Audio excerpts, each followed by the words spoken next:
hari ini kita akan belajar firman Tuhan. Namun sebelumnya mari kita berdoa.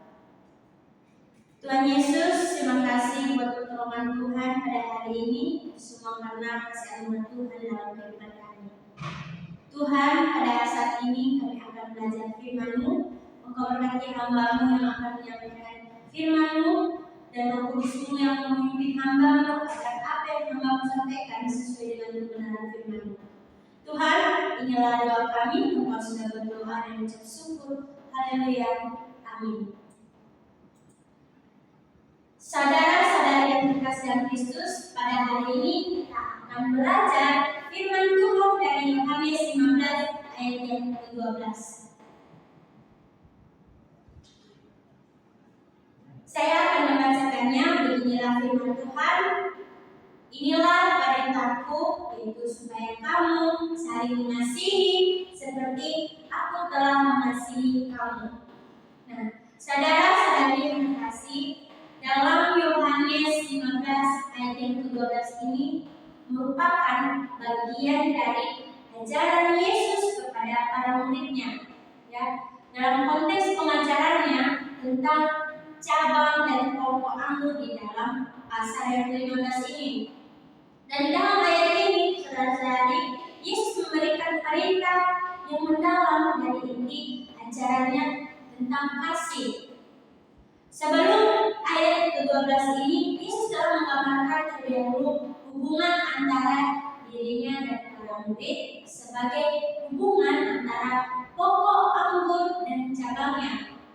Nah, dalam Yohanes ini menekankan pentingnya tetap terhubung dengannya, yaitu Yesus, untuk menghasilkan buah. Dan dia juga telah berbicara tentang kasihnya yang besar pada mereka, yaitu muridnya, yang melibatkan pengorbanan dan komitmen. Saudara-saudari yang terkasih, dalam Yohanes 15 ayat 12 ini, Yesus mengarahkan perhatian para murid kepada perintah utamanya, yaitu di dalam ayat yang ke-12 ini, ya, di mana kasihilah sesamamu manusia seperti aku telah mengasihi kamu. Nah, ini bukan hanya pengulangan dari ajaran sebelumnya, tetapi ini merupakan penekanan pada aspek dari kasih yang telah Dia tunjukkan, yaitu Yesus Kristus. Ini adalah panggilan untuk menunjukkan kasih yang sama kepada orang lain, ya, seperti kasih yang diberikan oleh Yesus sendiri, yaitu kasih yang penuh pengorbanan, kasih tanpa syarat, dan tulus. Jadi, pendahuluan dalam Yohanes 15 ayat yang ke-12 ini menekankan betapa pentingnya kasih dalam kehidupan orang percaya, ya, dan bagaimana kasih yang diajarkan oleh Yesus harus menjadi landasan dalam hubungan kita dengan sesama. Ya, di sini menggambarkan hubungan yang dalam dan saling terkait antara kasih Yesus dan cara kita juga mengasihi orang lain. Dan ini merupakan sebagai buah dari hubungan kita dengan Yesus Kristus. Dalam Yohanes 15 ini, saudara-saudari, adalah bagian dari ajaran Yesus kepada murid-muridnya saat perjamuan malam terakhir. Dalam bagian ini, Yesus menggunakan metafora pokok anggur dan ranting yang untuk menggambarkan hubungan antara dirinya dan pengikutnya. Di dalam ayat yang ke-12 ini, saudara-saudari, ini adalah inti dari ajaran Yesus tentang kasih yang memberikan perintah yang jelas dan mendalam, yaitu kasihilah seorang akan yang lain seperti aku telah mengasihi kamu. Maka saudara-saudari yang terkasih dalam Kristus, hari ini kita akan membahas satu ayat yang penuh makna dari Injil Yohanes ini, ya, yaitu tadi yang berkata, inilah perintahku, ya, kasihilah seorang akan yang lain seperti aku telah mengasihi kamu. Ayat ini harus kita garis bawahi bahwa esensi dari ajaran Kristus ini adalah kasih. Namun di sini perasaan, tetapi jauh lagi kepada kasih yang ditunjukkan di dalam tindakan. Maka saudara yang terkasih, saya memberikan tema pada hari ini yaitu mengasihi dengan tindakan. Nah, dalam teks Yunani, dalam Yohanes 15 ayat 12 ini, saya mengutip satu kata yaitu mengasihi.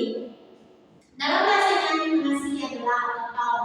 Ya, kata ini adalah bentuk kata kerja dari agape, ya, yang mengacu pada tindakan kasih yang tanpa syarat, penuh perhatian dan tulus. Dalam konteks Yohanes 15 ayat 12 ini, saudara-saudari, agapao menggambarkan perintah Yesus kepada para pengikutnya untuk saling mengasihi dengan cara yang sama seperti kasih yang diberikannya kepada mereka. Ya, ternyata Yesus sudah menggambarkan terlebih dahulu kepada murid-muridnya bagaimana untuk saling mengasihi satu dengan yang lain. Ya, maka dalam hal ini kita akan melihat bahwa apa hal penting yang harus kita terapkan dalam kehidupan kita. Ya, maka saya akan memberikan yang satu yaitu memberikan beberapa poin. Yang pertama, kasih sebagai perintah Kristus. Di sini kita bisa lihat di ayat 12 yang pertama, inilah perintahku. Nah, kata perintah dalam bahasa Yunani yaitu entole, yaitu perintah, hukum, pesan. Kata entole ini menunjukkan kata noun, nominatif, singular, feminin, yang artinya ini merujuk pada ajaran atau perintah yang Yesus berikan kepada murid-muridnya dan kepada para pengikutnya. Dalam hal ini, saudara-saudari, kata entole yang menggunakan bentuk nominatif, singular, feminin tidak hanya menunjukkan fungsi gramatikal kata tersebut, tetapi juga menekankan pentingnya perintah tersebut dalam ajaran Yesus. Nah, kasih dalam ayat ini itu sebagai perintah Yesus yang bukan hanya tentang tindakan, tetapi juga bagaimana tentang sikap dan hubungan yang mendalam antara orang-orang yang percaya yang sesuai dengan cara Yesus atau sesuai dengan ajaran Yesus. Jadi dalam konteks ajaran Yesus, saudara-saudari, kata entole ini menunjukkan bahwa perintah tersebut adalah instruksi atau ajaran yang sangat penting yang harus kita patuhi, ya, sebagai orang percaya, dan kasih dalam ayat ini yaitu sebagai perintah Kristus yang merupakan inti ayat ini, ajaran yang harus kita lakukan. Maka dalam poin ini menekankan bahwa mengasihi dengan tindakan adalah perintah langsung dengan Yesus, ya, perintah yang harus kita lakukan karena Yesus sudah terlebih dahulu melakukan yang namanya kasih. Maka kasih bukan hanya merupakan anjuran atau saran, ya, atau orang lain memberikan kita saran untuk berbuat baik, ya, bukan, melainkan kasih ini adalah merupakan kewajiban yang diberikan oleh Kristus sendiri kepada para pengikutnya, ya. Begitu juga kepada kita orang percaya pada saat ini. Maka mengasihi dengan tindakan seperti yang Yesus ajarkan ini harus kita lakukan dalam kehidupan kita. Karena mengasihi dengan tindakan ini berarti kita harus secara aktif melaksanakan perintah ini dalam kehidupan kita. Karena ini mencakup tindakan yang nyata yang mencerminkan kasih Kristus tersebut, seperti membantu orang yang lemah, orang yang membutuhkan, ya, mendukung satu sama lain, memberikan empati, ya, memberikan dorongan, memberikan semangat, ya. Maka dalam hal ini ketika kita melakukannya, maka kita menunjukkan kasih yang nyata tersebut, ya, bahwa kita mengasihi mereka dengan tindakan yang nyata. Maka kasih di sini harus kita lakukan dengan aktif, ya, karena ketika Yesus kehidupan para pengikutnya, dia menunjukkan itu juga dengan nyata. Ya, maka di dalam poin yang pertama ini saya memberikan sebuah ilustrasi, yaitu kasih dalam keluarga. Nah, dalam keluarga kita, saudara-saudara yang terkasih, misalkan ada sebuah keluarga yang menghadapi tantangan besar, menghadapi kesulitan, menghadapi masalah yang sangat besar, atau ada salah satu keluarga kita yang sedang sakit parah, ya, atau ada keluarga kita yang kehilangan pekerjaan.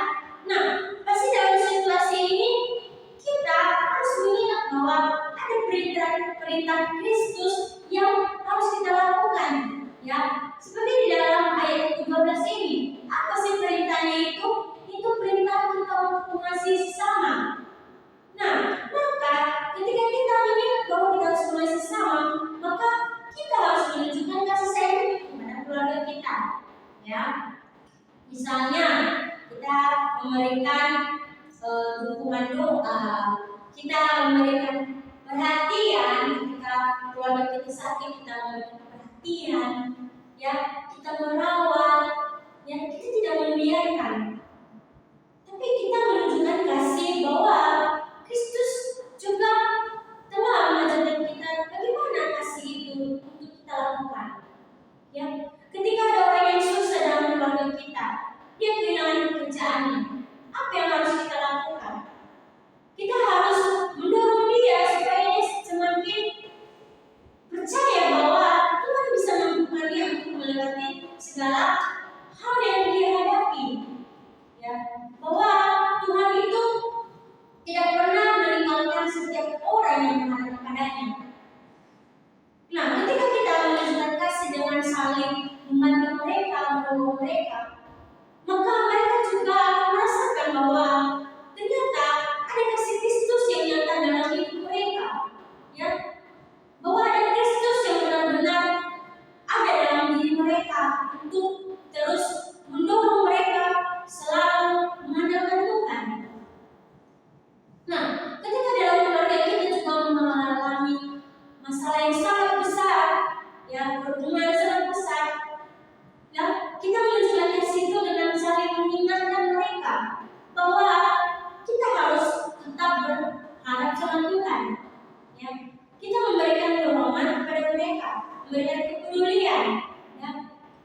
Kalau bisa kita membantu mereka untuk mencari solusi dari masalah-masalah yang mereka hadapi. Maka ketika kita melakukan dan menunjukkan kasih tersebut yang nyata dengan tindakan kita, maka ini menunjukkan kasih Yesus itu ternyata ada dalam diri kita, ya. Mengapa? Karena kasih yang diajarkan Yesus ini ternyata sangat berarti di dalam kehidupan orang percaya, saudara-saudara.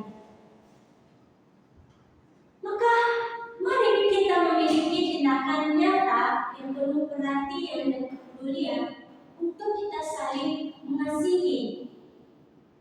Saudara-saudari, di dalam kita menghadapi segala tantangan juga, kita juga tidak lupa bahwa Tuhan terlebih dahulu memberikan kita kasih, ya. Dia telah menunjukkan kasih sayangnya kepada kita, ya. Dia telah menunjukkan kepeduliannya. Maka marilah kita memiliki tindakan yang nyata tersebut dalam kehidupan kita. Kita memiliki yang namanya kepedulian satu dengan yang lain, ya. Selain itu, saudara-saudari, orang percaya juga dalam mengasihi harus memanfaatkan yang namanya kekuatan doa, ya. Kita harus juga mengandalkan Tuhan ketika kita mau melakukan kasih tersebut, ya. Karena ketika kita mau menguatkan satu sama lain, ya, kita mau memberikan mereka harapan, ya, harapan itu hanya berharap pada Tuhan, maka mereka akan merasakan bahwa kasih Kristus itu ada. Jadi saudara-saudari, intinya kasih Kristus itu mari kita wujudkan dalam tindakan-tindakan kita, ya, yang sangat mendalam, ya.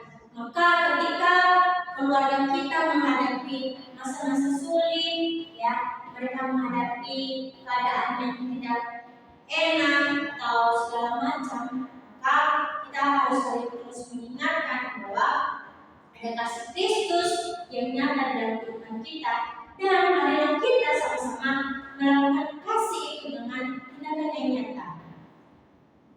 Maka saudara-saudari, dari poin yang pertama tadi, ada juga poin yang kedua yang harus kita terapkan dalam kehidupan kita sebagai orang percaya, yaitu mengasihi tanpa syarat. Nah, di sini dikatakan di ayat yang 12, seperti aku telah mengasihi kamu. Nah, ini adalah perkataan Yesus, ya, pada para pengikutnya pada saat itu, ya, di mana ternyata Yesus telah mengasihi terlebih dahulu. Ya, maka mari kita melihat di sini yaitu kata mengasihi.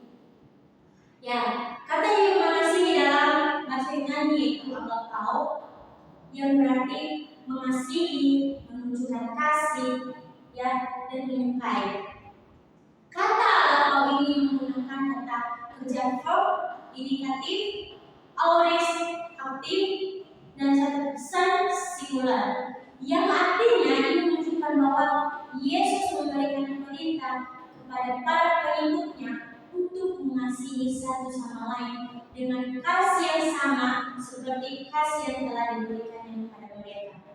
Nah, di sini Yesus memberikan perintah kepada pengikutnya itu untuk juga mengasihi satu sama lain, karena Yesus sudah terlebih dahulu menunjukkan kasih yang sama, ya, seperti kasih yang telah diberikan kepada murid-Nya. Maka kasih yang dimaksud di sini adalah kasih tanpa syarat, yaitu atau agape, yang berarti kasih yang tulus dan tidak bergantung pada kondisi atau balasan. Nah, di sini saudara-saudari, kasih tanpa syarat dalam konteks ayat 12 ini tersebut berarti kita harus mengasihi orang lain dengan cara yang sama seperti Yesus mengasihi manusia. Ya, kita bisa melihat bahwa bagaimana bukti Yesus mengasihi manusia, yaitu melalui pengorbanannya di kayu salib, ya, di mana Dia telah mengorbankan seluruh nyawanya, ya, Dia rela disiksa, ya, Dia rela mati karena Dia memiliki kasih, ya, karena Dia mengasihi seluruh umatnya, ya, ketika Dia rela mengorbankan dirinya dan Dia menunjukkan kasih tersebut. Dan ini adalah merupakan hal yang tidak meyakinkan untuk hanya sebatas aku ini mengorbankan diri, ya, tapi ada makna di balik itu, saudara-saudari.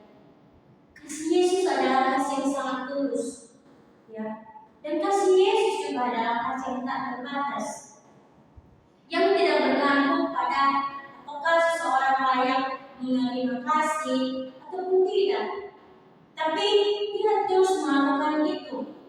Maka saudara-saudari, Dia mengasihi tanpa memperhitungkan kesalahan ataupun kekurangan. Jadi ketika Yesus memerintahkan mengasihi sesamamu seperti aku telah mengasihi kamu, Ia mengajarkan bahwa ada juga cinta sejati yang harus diberikan secara total, ya, dan tanpa syarat. Karena seperti cintanya kepada umat manusia, ya, dan Yesus juga memberikan cinta kepada umat manusia itu yang cinta sejati dan diberikan juga secara total, ya, tidak ada syarat, saudara-saudari. Jadi ini berarti kita harus memberikan perhatian dan kebaikan kepada orang lain juga, tanpa mengharapkan imbalan atau mempertimbangkan syarat tertentu. Kasih yang dimaksud adalah bentuk atau mempertimbangkan syarat tersebut. Kasih yang dimaksud adalah bentuk pengorbanan dan ketulusan yang mencerminkan komitmen yang mendalam terhadap kesejahteraan orang lain, sebagaimana Yesus tunjukkan melalui pengorbanannya di salib. Nah, jadi saudara-saudara yang terkasih, di sini kita diajarkan bahwa ketika kita melakukan kasih dengan tindakan kita, mari kita terlebih dahulu melihat kasih yang telah dilakukan Yesus kepada kita. Maka di dalam poin yang kedua ini saya berikan ilustrasi yaitu kasih seorang ibu. Nah, di sini saudara-saudari kita bisa melihat bahwa ketika kita mempunyai ibu, bagaimana kasih sayangnya kepada kita yang ditunjukkan, ya? Dia menunjukkannya dengan terus merawat kita, ya. Dia terus memberikan kepedulian kepada kita. Dia menyayangi kita, saudara-saudari. Bayangkan seorang ibu yang sangat mencintai anaknya, yang kasih sayangnya tidak bergantung pada kondisi anaknya tersebut. Contoh, apakah anaknya berprestasi baik di sekolah, bagaimana tingkah lakunya, atau seberapa sering anaknya menunjukkan kenakalan, tapi ibunya tetap mengasihi anaknya tersebut, ya. Karena mengapa?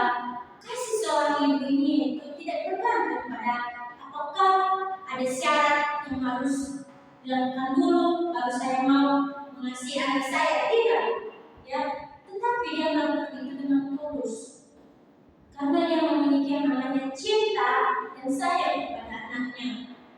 Maka ketika kita melihat kasih seorang ibu ini, tiada duanya dalam hidup kita, saudara-saudari, ya. Ketika kita sering membuat sang ibu kita marah ataupun kecewa, tapi kasih sayang seorang ibu tidak pernah meninggalkan kita, saudara. Ya, ketika kita sebagai anak menghadapi kesulitan, ya, dia juga selalu setia membantu kita, ya. Dia selalu membukakan pikiran kita bagaimana kita harus melewati setiap masalah, ya. Bagaimana kita harus tetap berjuang, ya. Bagaimana kita harus memperjuangkan hidup di dunia ini. Karena kasih orang tua ini selalu nyata di dalam diri anaknya. Maka sebagai anak kita juga harus menyadari bahwa ada kasih seorang ibu juga yang tulus dan dia lakukan kepada kita, ya, yang dia tunjukkan kepada kita. Maka ketika kita juga sukses, kita tidak boleh melupakan kasih seorang ibu, ya, kasih orang tua dalam hidup kita. Karena kasih yang mereka lakukan terhadap kita anak-anaknya ini adalah contoh kasih tanpa syarat, ya. Ketika dia mau merawat kita, dia tidak ada yang namanya dia mau memperhitungkan, ya. Tidak ada dia yang namanya dia mau mengharapkan imbalan dari kita, tidak. Tapi dia melakukan itu dengan sangat tulus, dengan ikhlas. Ketika kita lahir dari bayi sampai besar, kasih seorang ibu tidak pernah sekalipun meninggalkan kita. Maka ketika kasih seorang ibu ini dia tunjukkan dalam diri kita sebagai anak-anaknya, maka kasih ini tidak bergantung pada tindakan atau dalam keadaan tertentu. Maka apakah kita sebagai anak, kita juga harus menunjukkan bahwa kasih juga dapat kita lakukan kepada orang lain, ya. Kasih juga bisa kita tunjukkan kepada orang tua kita. Dengan cara apa? Kita mengasihi mereka, kita menghormati mereka, kita menghargai mereka. Karena kasih sayang yang diberikan orang tua kepada kita itu adalah kasih yang tulus. Maka ketika kita belajar bagaimana juga Yesus mengajarkan kita untuk saling mengasihi satu sama lain, maka mari kita terapkan ini dalam kehidupan kita. Maka dengan kasih seorang ibu ini yang penuh tanpa syarat ini, maka kita harus bisa juga mengaplikasikan kasih ini dalam kehidupan kita sehari-hari, ya. Misalnya dalam hubungan kita dengan orang lain, ketika kita dekat dengan orang lain, ya, kita memiliki seorang teman atau kita menyakiti seorang keluarga, kita meninggal seorang saudara, kita harus menunjukkan juga kasih di dalam setiap apa yang kita lakukan. Bahwa tindakan kasih ini harus nyata kita lakukan dalam kehidupan kita. Maka ini berarti saudara-saudari, meskipun seseorang mungkin tidak selalu memenuhi harapan atau menunjukkan kasih yang sama ketika kita melakukan kasih, maka kita juga harus tetap memberikan dukungan, ya, kita harus tetap juga memberikan pengertian, dan kita juga harus tetap melakukan kasih tersebut. Ketika kita melakukan kasih tentang masalah tersebut, tapi ada orang yang tidak menunjukkan kasih yang sama kepada kita, maka kita tidak boleh kecewa, kita tidak boleh marah, ya, karena kita melakukan itu karena atas dasar kasih Kristus dalam hidup kita, ya.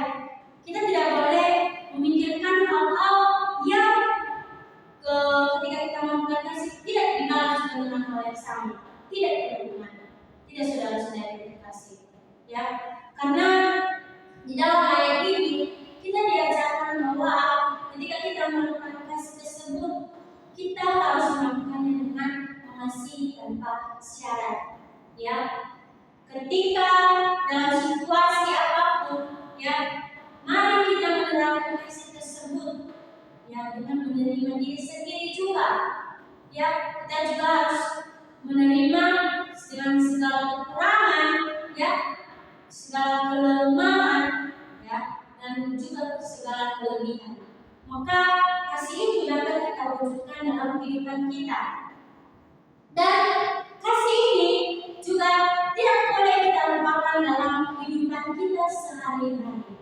Karena ini adalah perintah yang Yesus ajarkan kepada kita para pengikutnya. Dan kita sebagai orang percaya harus sadar bahwa Yesus yang telah mengasihi kita terlebih dahulu, ya, bahwa Yesus sudah mengajarkan bagaimana kasih itu harus kita lakukan dan bagaimana kasih itu harus tetap ada di dalam hidup orang percaya. Maka di dalam hal ini saudara-saudari yang terkasih, mari kita menerapkan poin-poin yang dua ini, ya. Poin yang pertama tadi adalah kita harus sadar bahwa kasih ini sebagai perintah Kristus, ya. Kita harus selalu mengingat dalam hidup kita dan kita harus selalu menanamkan bahwa kasih ini adalah sebagai perintah Kristus kepada kita orang percaya. Dan yang kedua adalah mari kita ingat kembali bahwa mengasihi tanpa syarat juga hal yang terpenting yang harus kita ingat dalam hidup kita, ya, karena Tuhan Yesus sudah mengasihi kita terlebih dahulu. Itu Dia mengorbankan diri kayu salib. Maka Yesus rela mengorbankan dirinya karena Dia menunjukkan kasih yang sangat besar kepada setiap umatnya. Maka saudara-saudari yang terkasih, dalam hal ini kita harus mau mengasihi dengan tindakan juga, ya. Jangan kita mau mengasihi hanya dengan saya sekedar membantu karena saya ada disuruh orang atau karena ada syarat untuk saya mau mengasihi dia, tidak. Atau saya mau mengasihi dia karena ada syarat yang diberikan kepada saya dan saya mau melakukan kasih tersebut kepada orang lain. Tidak, saudara-saudari yang terkasih. Jadi di dalam ayat yang ke-12 ini, inilah perintah Yesus yang harus kita tanamkan di dalam hati kita, dan ini adalah hal yang sangat penting kepada kita orang-orang percaya pada masa kini, ya, supaya kita harus saling mengasihi satu sama lain seperti Yesus yang telah mengasihi kita. Maka kesimpulannya buat kita saudara-saudari, mengasihi tanpa syarat seperti yang dimaksud dalam Yohanes 15 ayat 12 ini adalah tentang memberi kasih sepenuh hati tanpa mengharapkan imbalan atau menilai orang lain berdasarkan tindakan mereka. Jadi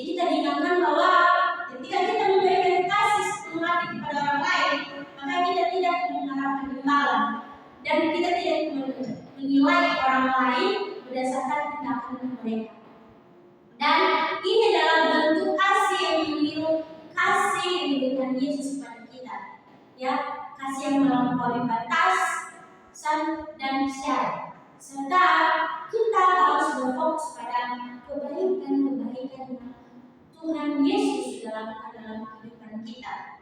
Ya, maka mari kita terapkan kebaikan dan kasih ini dalam hidup kita, supaya kita memiliki hubungan pribadi dan hubungannya sesuai dengan kebenaran firman Tuhan kepada sesama kita.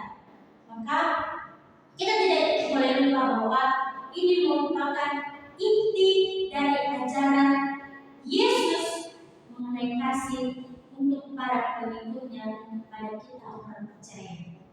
Maka dalam hal ini kita harus selalu menemukan kebenaran firman Tuhan ini untuk kita mengasihi dengan tindakan. Maka dari hal yang sudah kita dengarkan pada saat ini, mari kita renungkan dalam hidup kita sehari-hari. Maka sekian dari firman Tuhan pada saat ini, saudara-saudari, mari kita berdoa. Tuhan Yesus, kembali kami mengucap syukur pada hari ini kami telah belajar dan merenungkan kebenaran firman-Mu. Kami diingatkan bahwa kami harus mengasihi satu sama lain karena Engkau telah mengasihi kami terlebih dahulu, Tuhan. Tuhan, Engkau yang memampukan kami untuk melakukan kebenaran firman-Mu dan kami dapat mengaplikasikannya dalam kehidupan kami sehari-hari. Tuhan yang memimpin hidup kami, Roh Kudus selalu bekerja dalam kehidupan kami, dan Engkau tidak pernah meninggalkan kami, Bapa. Dan kami sudah berdoa dan ucap syukur, haleluya, amin.